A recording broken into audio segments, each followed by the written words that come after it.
Live from KSAT 12. Good Morning San Antonio starts right now. And good morning. Right now it is Friday, August 5th, and it is 81 degrees right now. Yes. That's going to change. That will change. Happy Friday. And we have a busy show for you today. We're going to be talking about a big case that many of us remember. That's a feature of a new podcast that we have out, plus information about a free heart screening event for teens to keep them healthy and safe. And we're also going to have a special guest bringing in some tasty treats.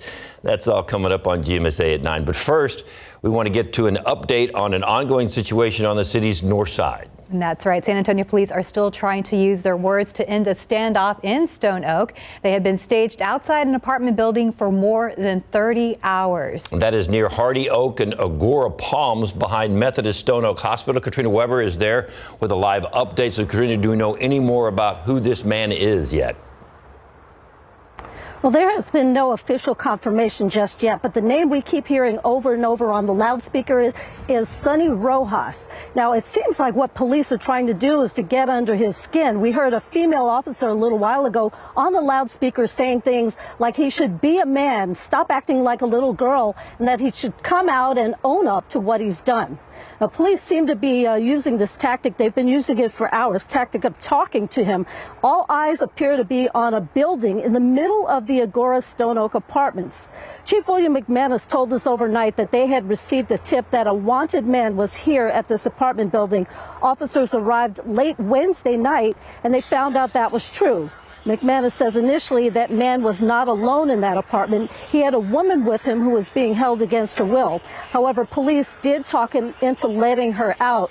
Now, at one point, our camera captured that man as he was throwing items outside of the apartment. But again, even after all of these hours, he is refusing to come out. And I don't know if you can hear it in the background, but police are continuing to make those announcements, even though they have a SWAT team on here on standby. Now, according to a news article that we found online, there is a wanted man by that same name, Sonny Rojas, and he is wanted for murdering another man in DeWitt County. However, we have not been able to confirm with police yet who this man is and whether, in fact, that is the same Sonny Rojas that is wanted for murder in DeWitt County, who is now holed up inside this apartment building. We'll keep on top of this situation for you. Reporting live in Stone Oak, Katrina Weber, KSAT 12 News. All right, Katrina, thank you for that live update. Looking outside with live cam, 81 degrees. However, I see those lovely clouds out there, Mike. You know, we're going to keep, these are our usual morning clouds. We'll keep a few extras around later on today, and that's going to help to trim temperatures a bit. So we're not going to be looking at 103 like yesterday and the day before that. Both of those tied their respective records. Yeah, 81, and humidity is at 70, or dew points at 71. Excuse me. Yes, dew point 71. I'll read my numbers correctly. So 72% humidity. A lot of humidity out there as of right now. And we are going to make it up to 100 today. And I'm going to say it's going to be a close call because of that cloud cover. If we obviously have a little bit more sunshine, heats up quite easily these days. And so we get up to 100. Get up to 100. Can't talk this morning. And then if we keep a few more clouds around there, it will stay just below that later on this afternoon, plus 1 or 2 showers. The aquifer went down 0.2 of a foot in the past 24 hours, and mold is on the low side. So once again, warm and humid around here this morning, and then later on this afternoon, close to 100, a shower or two off to the east, and cloudier skies, 90, a couple of showers around here tomorrow. So tomorrow's going to be a kind of a pleasant day, but back to the hundreds. Close call with the hundreds going into next week. Entire forecast coming up. All right, Mike, thank you very much. Here is today's 9 at 9. The Uvalde County District Attorney said she wants the details of the Robb Elementary School shooting investigation to remain private so it doesn't compromise the case. She testified during a court hearing for State Senator Roland Gutierrez versus DPS yesterday. Now, Gutierrez has been pushing for DPS to make certain records public. He hopes to hear an update on his request next week. A major economic package appears closer to becoming law. The Senate will likely pass the Inflation Reduction Act tomorrow. It addresses health care, climate change, and taxes. If approved, the bill would then head to the House next week. An emotional moment last night as Brittany Griner's team gathered just hours after the WNBA star was sentenced to 9 years in a Russian prison camp. She was found guilty of drug smuggling yesterday. Her lawyers are vowing to appeal the sentence. Sources say the Biden administration is also continuing to urge Russia to accept its proposal for a prisoner swap. 4 current and former Louisville, Kentucky police officers have been federally charged in the deadly raid of Breonna Taylor's home back in 2020. Attorney General Merrick Garland said the officers violated federal civil rights laws, which resulted in Taylor's death. Since the deadly incident, Kentucky has passed a law limiting the use of no-knock warrants. The state of Florida rested its case in the Nicholas Cruz sentencing trial yesterday after jurors visited the site of the deadly school shooting at Marjorie Stoneman Douglas High School. 17 people died in the 2018 mass shooting in Parkland, Florida. Jurors have to decide whether to recommend a life sentence or the death penalty for Cruz. Today, jurors will consider punitive damages against radio host Alex Jones for spreading lies about the school shooting in Newtown, Connecticut in 2012. Yesterday, Jones was ordered to pay $4 million in compensatory damages to the parents of a boy killed in the Sandy Hook shooting. The Biden administration has declared monkeypox a public health emergency. Cases have been on the rise across the U.S. recently, since the first U.S. monkeypox case was identified in mid-May. More than 6,600 probable or confirmed cases have been detected across the U.S. in every state except Montana and Wyoming. As of yesterday, Metro Health reported 16 cases here in San Antonio. The average long-term U.S. mortgage rate fell below 5% for the first time in 4 months. The 30-year rate dropped to 4.99% from 5.3% last week, according to mortgage buyer Freddie Mac. The drop comes just days after the Federal Reserve raised its main interest rate in an effort to fight inflation. And don't forget, this weekend it's tax-free weekend. During this time, consumers can save about $8 for every $100 spent on qualifying items like clothing and school supplies. Items priced under $100 will not be taxed, but there are some exceptions. You can find a full list of taxable and tax-exempt items on our website at KSAT.com. And that's today's 9 at 9. In your morning headlines, a big rig loses its tires, causes a deadly crash on a Houston freeway, and terrifying moments in Maryland after a water spout slams into shore, and it's all caught on camera. Plus, a search for a shoplifting suspect with a striking resemblance to the actor Bradley Cooper. RJ Marcus joins us now with that story and more. Yeah, good Friday morning, sure guys. Wasn't Bradley Cooper? I would hope not. Hopefully Bradley's career has not gone that far in the tank where he is having to do this, but we'll let you guys decide. It is a pretty good comparison, or a lot of similarities, so we'll talk about that here in just a bit. But we want to start down the road here in Houston with that terrible accident where a man died and his young son was injured after an 18-wheeler lost 2 tires on a freeway there, and those tires went into the air and slammed into a car. So this happened yesterday afternoon on the North Freeway. You can see the damage right there to that car. The 18-wheeler was headed south on I-45 when one of the tandem axles broke. The tires went to the right side and hit that car head on. The driver, the 18-wheeler, stopped about 1.5 miles down the road and stayed at the scene until officers arrived. You could see it caused a major mess there during rush hour traffic. So the man who died was identified by his family as Lee Simmons. They said that he was a hardworking father of 4 daughters and, of course, that one young son. Family members said Simmons' 11-year-old son is currently in the hospital. Now, no charges have been filed at this time, but sheriff's officials said that the investigation is ongoing and the truck's maintenance will be reviewed. Okay, now to Minnesota. A very scary scene there inside the Mall of America after a gunman opened fire inside a busy Nike store, sending shoppers scrambling and searching for cover. Officers responded to the mall around 4 in the afternoon. Police said that it appeared the shooting started because of an argument between 2 groups at the cash register. One person pulled out a gun and fired several shots, causing panic for everyone inside. And I saw the 2 guys. They were probably like 10 feet away from me. Then I turned to start running, and then maybe like a second after that, I heard 3 gunshots. We're trying to figure out what's happening. We come up the escalator, and then we hear pop, pop, pop, and then we just follow a crowd. We just keep running, I guess. All right, you can see there a lot of panic. Police put the mall on lockdown for hours, but they have not found a suspect at this time. And get this, no one was injured despite the proximity of those gunshots. But police said that this is now the 2nd time that shots were fired inside the Mall of America in fewer than 8 months.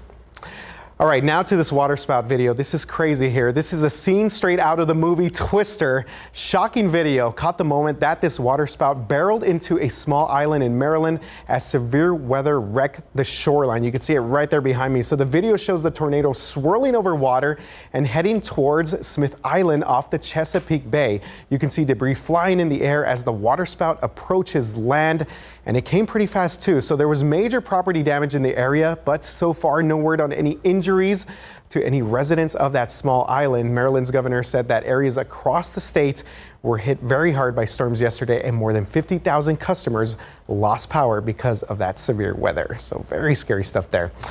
All right, guys, now to this Bradley Cooper lookalike here. This is going down in Georgia. Police on the lookout for a Bradley Cooper lookalike shoplifter. Take a look at him right here. Oh, what do we think?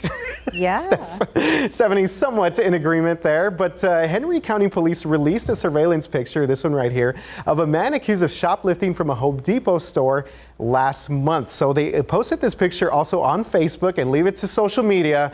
Several people have noticed and commented how much that this suspect looks like Bradley Cooper. So that would be Bradley Cooper from A Star is Born, the Hangover movies, Silver Linings Playbook. I'm a fan of Bradley Cooper a little bit here. But if he looks so much like Bradley Cooper in this case, it shouldn't be too difficult to find. What do you guys think? Yeah, the look-alike needs to work out a little more. Well, I didn't want to say that, but yeah. I would say Bradley's probably hitting the gym a little bit more than this guy. Bradley's in a little bit better shape than this guy. So. Probably, yes. So police guys said that he casually, this individual right here, not Bradley Cooper, rolled out of the store with a Bosch rotary laser kit on a cart. And according to Home Depot's website, that kit can cost hundreds of dollars. So anyone with information on this Bradley Cooper lookalike shoplifter is asked to call the Henry County Police Department's non-emergency line. So you guys think a little bit similar to I mean, it's fake. the side profile, but not the. Right, I agree with David on that. Not the beer belly this guy's got. No, definitely not. And hopefully Bradley Cooper's career hasn't gone that far to where he's having to. Where he needs to walk out with some kind of kit or tool or whatever that was. Oh, yeah, we hope not. So, I think Bradley Cooper's okay. I think he's in good shape because that guy's not. So No. We're all right. Thanks, guys. Thank you. 9, 10, 81 degrees, still coming up on GMSA at 9. We're breaking down the latest episode of our true crime podcast, which is about the murder of San Antonio Police Department Detective Benjamin Marconi, a case many of us remember very well. Plus, coming up next, details on a screening that could save a teenager's life. Who's hosting this free event this weekend? A nonprofit formed in memory of a San Antonio teen athlete who died of an undiagnosed heart condition is dedicated to helping other teens by providing free heart screenings. August Heart is hosting its citywide heart screening event for teens in an effort to reduce the risk of sudden cardiac death in young people. Our Tiffany Huertas joins us live from the August Heart office. First off, Tiffany, good morning. And so through the events that they've held so far, how many teens have they actually been able to provide these free screenings for? Good morning. Since 2011, they've been able to screen more than 62,000 teens. Incredible impact here in our community. And just check this out. These are just some of the posters of the different fundraisers they host, and all that money that they get goes back to these screenings. And to talk more about this, we have Kathy and Alex with the nonprofit. Good morning. Talk to us, Kathy, about this nonprofit and how it started. Good morning. Thanks for being with us. Bart and Joel Kuntz decided to start August Heart after the sudden loss of their son, August, who died in his sleep of an enlarged heart. He was a multi-sport athlete, and they did not want other families to suffer the same type of loss as they did. So they started August Heart, providing free heart screenings across San Antonio and the surrounding areas. Talk to us about the impact it's had. Well, just last year, we were able to screen over 6,800 individuals, teens. We were able to make 50 referrals. And I know that seems like only 0.5%, but if it's your child, it's everything. And Alex, talk to us about how easy it is to go to these events and get screened. It is so easy. You come in, you get signed in, we get you into the screening area. We contract with ECG technicians, certified ECG technicians, who will actually run the tests. You're in and out in under 5 minutes, and a lot of times we actually have a doctor on site. In fact, tomorrow we will have a doctor on site, so you will walk out with your results that day. And some of these stories that you hear, they're so incredible. Talk to us about that. Yes, we hear back from parents and teens who have gone through the screenings, who have, some of them have found something. They talk about how grateful they are to have this information and to know so that they can do something about it. They talk about how easy it was to have the screening, how quick it was to get in and actually have a procedure done, or maybe it's a lifestyle change. But they're so grateful to know and to be able to do something about it. And all of this is possible thanks to partners, right? Absolutely. We've been able to partner with over 18 different school districts, professionals in our medical community, and all of the health systems here in San Antonio. For people that want to go tomorrow, what are those details? The details for tomorrow are that we need for you to go online and sign up at augustheart.org. Our screening is from 11 to 1 at San Antonio Christian Schools. Awesome. Thank you so much for joining us this morning. We're going to have all those details on KSAT.com. Back to you in the studio.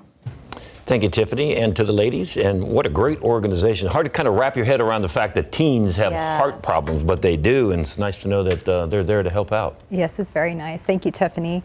And going over to Mike in the Weather Lab. Nice, calm picture there. Yes, very pretty picture, especially if you're inside looking out. We do have some humidity out there, but you know, it's not just going to be just kind of miserably hot later on today like it was the past couple of days. You know, we hit those 103s both days and tied the records, and yeah, very pretty picture out there, and a little bit of extra kind of orangey to that picture just because of some of the Saharan dust. Going to talk about that in just a second. There's our morning clouds still hanging around here. We're already starting to see a few breaks, and speaking of the Saharan dust, it is around. We've had a couple of pictures that have shown some nice reddish sunsets, and that's going to be the situation then later on tonight with this hanging on in here, and it will stick around in the overnight hours, early morning tomorrow, then start to thin out a little bit more. So this may sort of enhance the sunrise tomorrow and perhaps a little bit of the sunset. Then we are going to be seeing that clear on out of here. So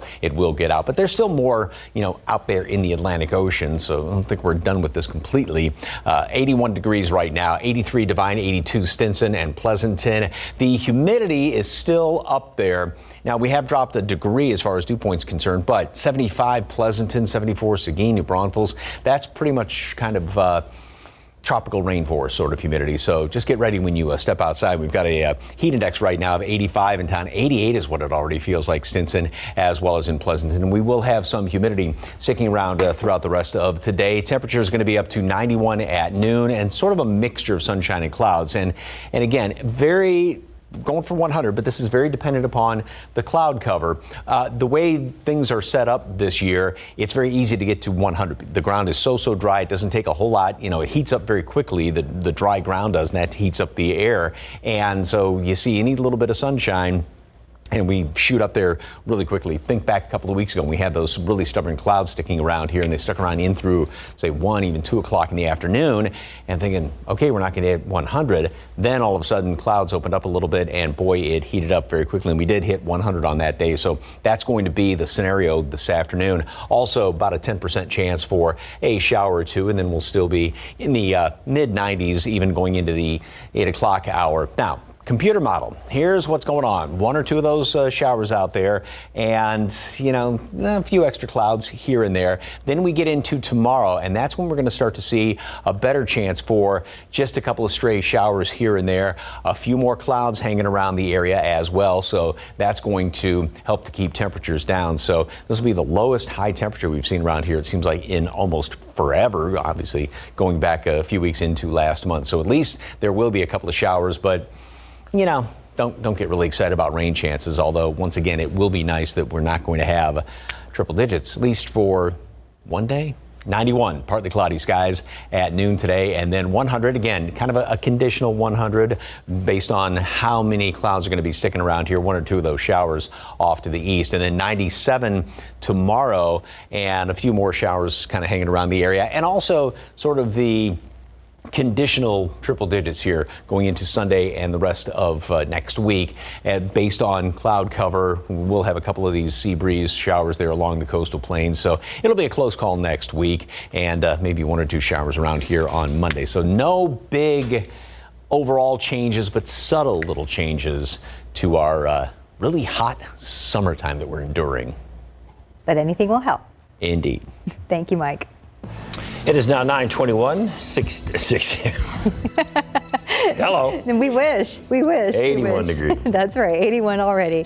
And still to come on GMSA at 9, we are getting a special treat this morning. That's right, David Elder is going to join us to talk about the new season of Texas Eats, which starts tomorrow. See, we're just blundering through all this because look at all that food going, whoa. I hope he brings that sandwich. Something like that. What do you think? It's a good looking sandwich. Hey, but before we get to the food, we're going to go inside the courtroom with Erica Hernandez to talk about the latest murder trial that wrapped up yesterday. She's going to join us live coming up after the break. A trial for a man accused of killing his girlfriend 2 years ago came to an end yesterday. Jorge Izquierdo was found guilty and sentenced to 50 years in prison. Erica Hernandez joins us now with more. I went inside the courtroom. So good morning, Erica. First, let's talk about the background on this case. Yeah, so this case was 2 years ago when Cora Nickel was found dead in her home by her 2 young children. So this is something that happened 2 years ago and finally went to trial this week, where her boyfriend at the time, Jorge Izquierdo, was accused. And he wasn't actually found until days later in California. He had fled the state and was found there and had to be brought back to Bexar County, where he's been under arrest, and now he went to trial and now will be serving his prison sentence at. And was there any testimony you heard that you thought influenced the jury? Yeah, for sure. On that first day of the trial, we heard testimony from those 2 young girls.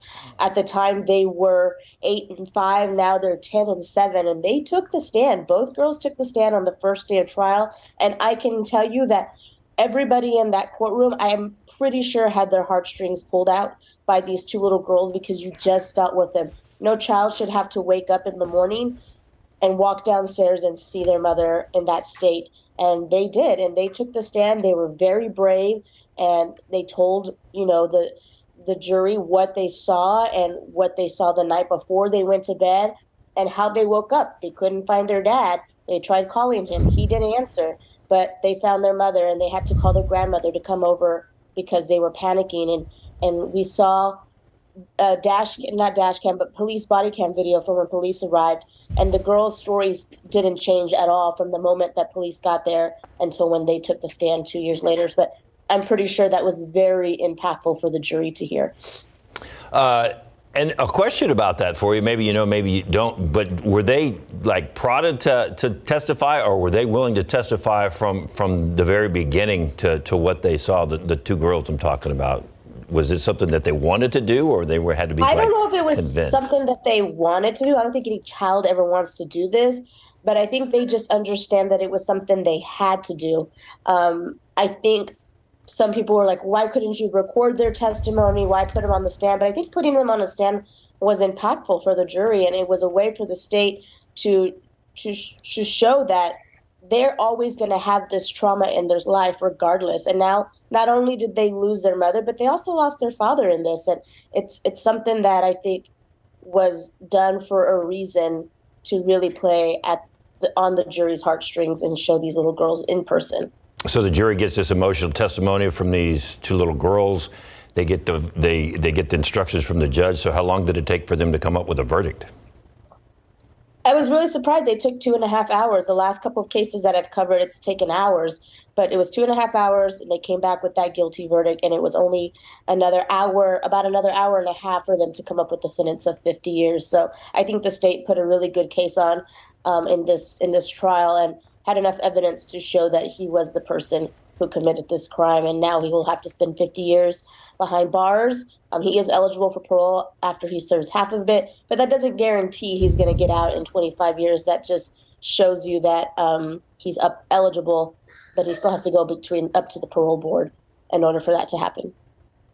All right. Thank you, Erica, for taking us through this. And aside from being our courtroom reporter, Erica is also one of the hosts of our Crime Stories podcast. And we're going to take a quick break right now. But Erica will be back with us to talk about the podcast's latest episode revolving around the murder of San Antonio police detective Benjamin Marconi.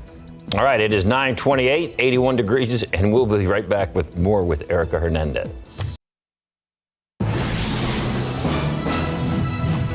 Our true crime podcast, South Texas Crime Stories, currently in the middle of the season. It's their third season, and the latest episode about a crime that shocked us all back in 2016, and it had us all watching the trial last summer. Erica Hernandez joins us again to talk about that latest episode about the murder of San Antonio Police Detective Benjamin Marconi. Thank you, Erica.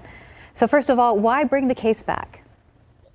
You know, this case, I think, had an impact on so many people. And at this time last year, we were all watching this trial. So I thought it would be a good time to bring it back and put it on South Texas Crime Stories to kind of go over that trial, that testimony that we all heard last year. And like I said, this case, I think, had a huge impact on so many. And there's a lot of things that stood out from this trial, especially that moment when we saw Otis McCain attack the bailiff in the courtroom. But there was so much more to cover that you do a lot of it on this podcast. Yeah, I think we tend to forget that there was 55 witnesses that took the stand for the state. We were in this trial together for 4 weeks, and we heard a lot of interesting testimony. I think we even brought back in the podcast about that NASA expert that took the stand for the state to talk about image enhancement and how he helped with evidence of photos or to enhance videos and photos that were a part of the evidence. And that was just a little bit of some of the many testimonies we heard during this trial, David. And you heard a lot of testimony, you saw a lot of things. What do you want people to remember most about this case? I think we tend to forget about this case is Detective Marconi. He made an impact on so many people, and he leaves behind such a big legacy. And I put in the podcast a quote from his daughter from when she took the stand, is that no matter what, his name will always be associated with Otis McCain, and that's kind of the real shame about this. But we're hoping that with this podcast, his legacy can live on and people remember him and the impact he had on so many. Of course, there are so many cases here in San Antonio and South Texas that have not been solved. There are a lot that are just a lot of nationwide attention getters. So what's the future look like for your podcast? So actually, our next episode is another big high-profile case that kind of had all of San Antonio, wondering and thinking. It's the case of King J. Davila. This was a kidnapping that turned into a murder investigation of a baby in 2019. We have Dylan Collier joining us for this podcast next week, and he's going to have more on the investigation and how he broke the story when it turned into something bigger, and it ended up being a staged kidnapping. And we'll have that for you guys next Tuesday. That new episode comes out. Well, we look forward to it. Thank you for joining us today, Erica. Thanks, guys. All right, thank you. Have a good weekend. And speaking of good weekends, we need a good weekend because this is the last weekend of freedom for some of these students, man. Back to school on Monday. Oh, man. Very true. Yeah, first weekend of August as well. And, the first couple of days of August have been just brutal. Yesterday and the day before, 103, both tying records for those respective dates. And today, it's not going to be as hot. We're at 81 right now, 82 down the road, Pleasanton. Cotulla right now at 84, dew point 71. So we still got plenty of humidity out there, and that will definitely be dropping, but, a little bit of a heat index to deal with. Mold is on the low side, and as far as the rest of today, we are going to make it up to 91 at noon, and that's sort of a qualified 100. It's very easy to hit 100.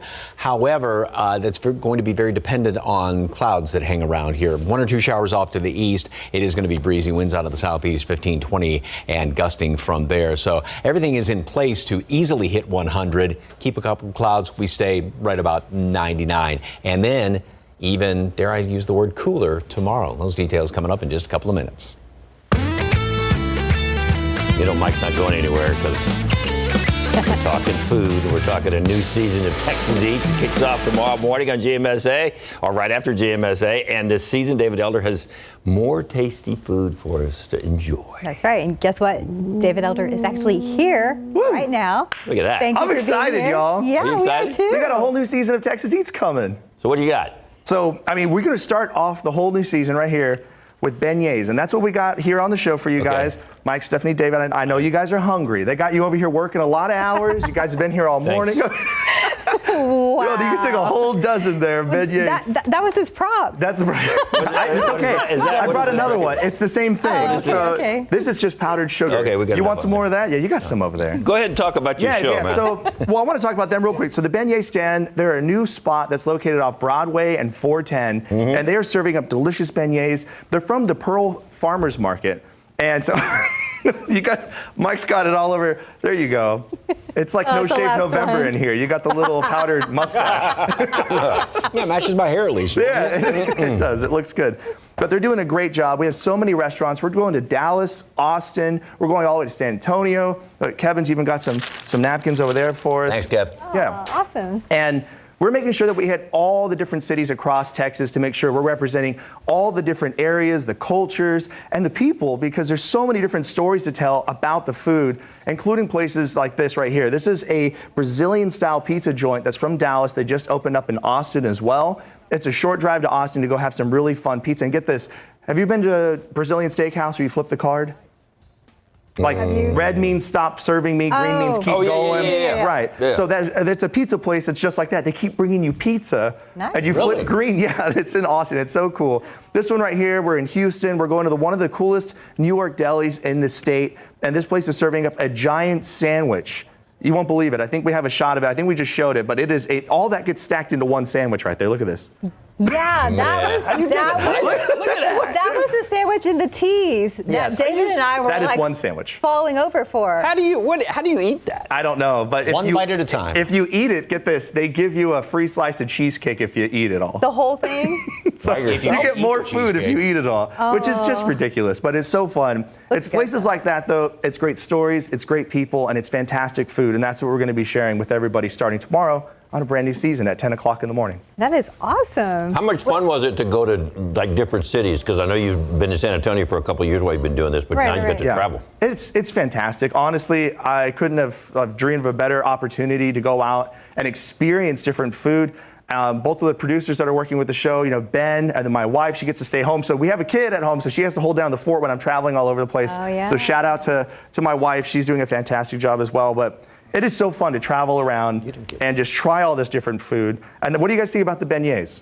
If I was outside and it was humid, I'd think I was in New Orleans. And he's got a lot of different flavors of these too, right? Yes, and that's the fun thing. So we're going to show you guys. They make burgers, they make chicken sandwiches, they do chocolate, they do sweet, they do savory. You don't have to just get the powdered sugar beignet. This is a traditional style, but they have so many different varieties. You have to watch tomorrow at 10 o'clock in the morning right here on KSAT 12 to find out more about this place, the beignet stand. The sandwich place was in Houston, though, right? Sandwich place is in Houston, sandwich? and the pizza place is in Dallas. So we got you all. We're going all over the state. We got you covered. And this is right there on Broadway inside 410, right? This is Broadway inside 410, right next to Wild Barley, which is also a great spot that we're going to be featuring on the show this season as well. Did you eat some of that sandwich?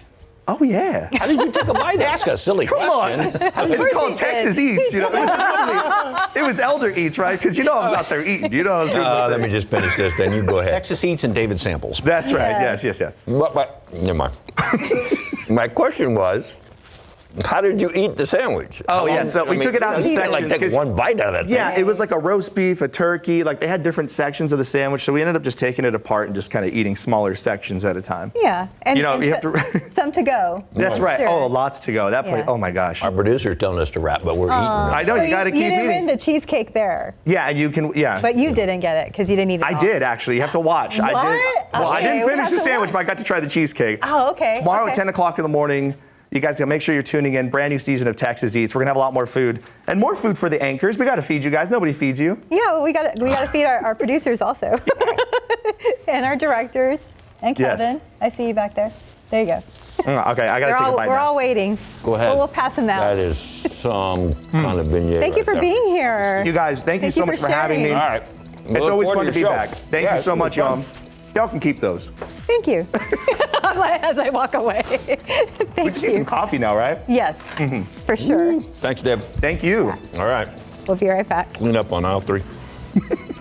Oh, we got to do something. We're supposed to work now? We're supposed to work now. Yes, you are watching GMSA and I got to work. So now Marilyn Moritz is going to give us some shopping tips because it's also tax-free weekend. Oh, yeah. Heading to the store this weekend to get your back-to-school supplies.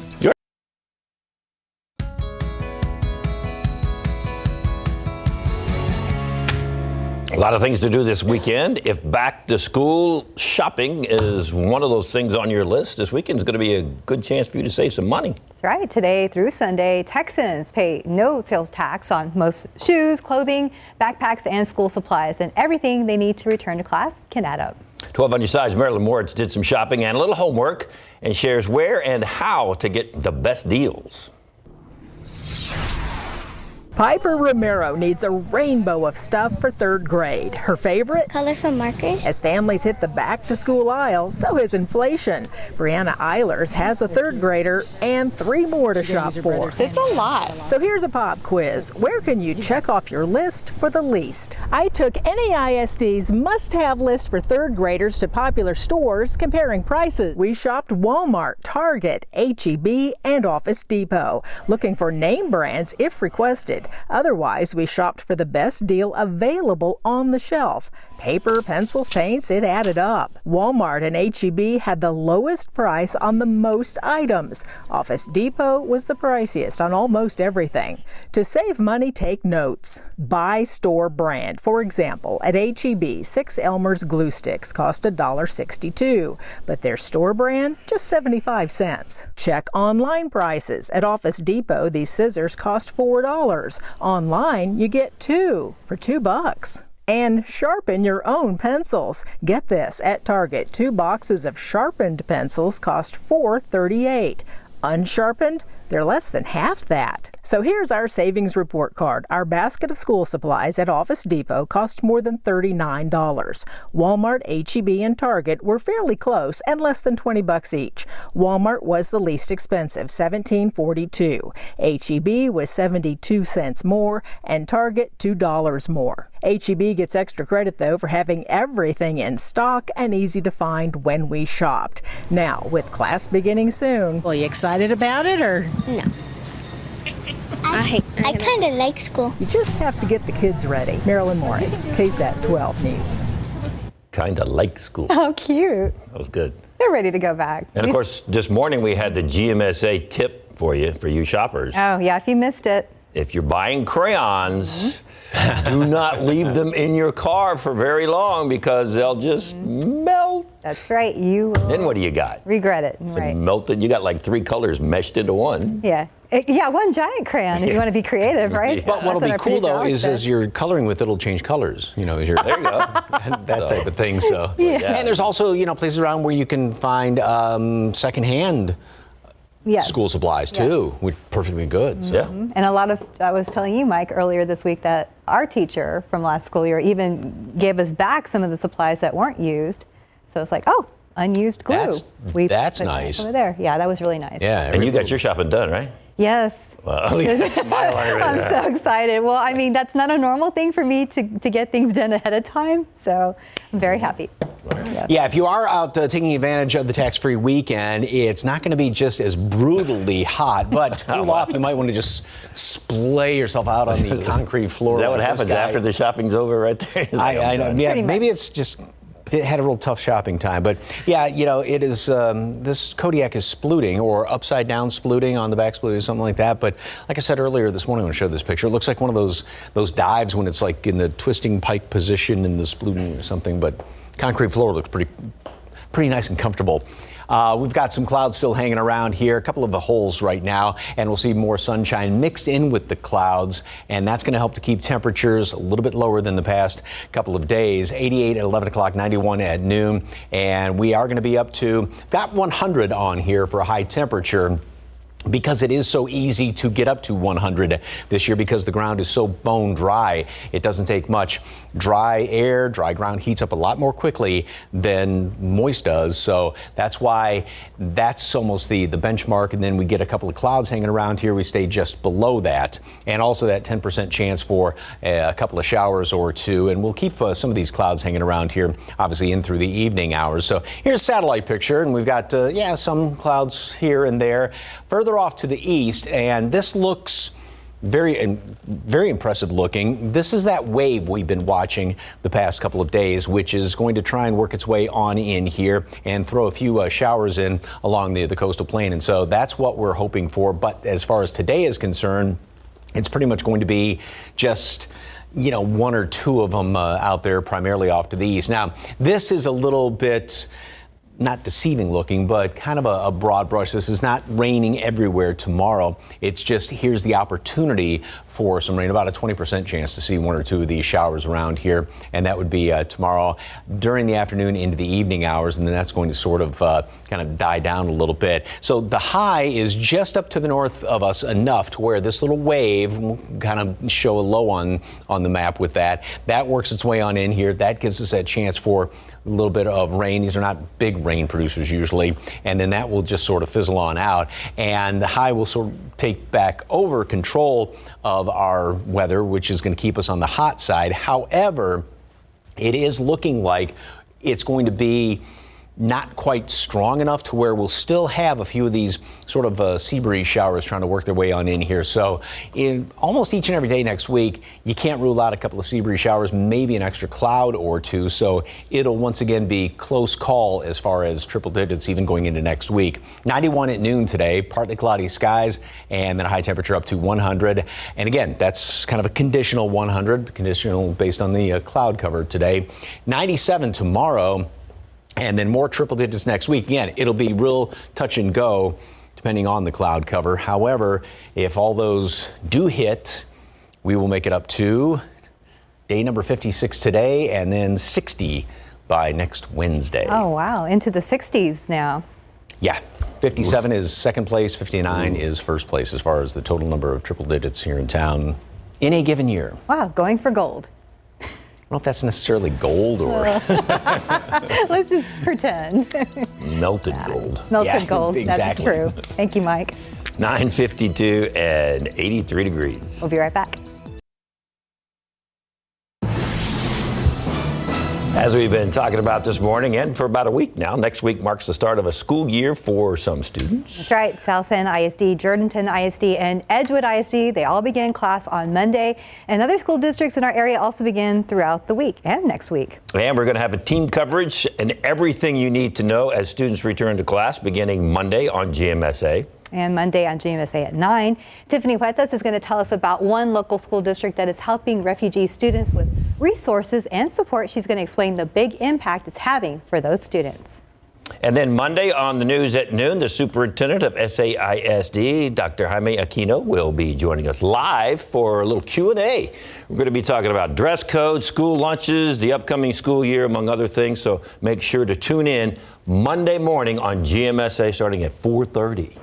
And then about every other Monday throughout the entire month of August, more schools are going to be getting back in gear. So we'll be ready. Have a great weekend, folks. Bye, guys.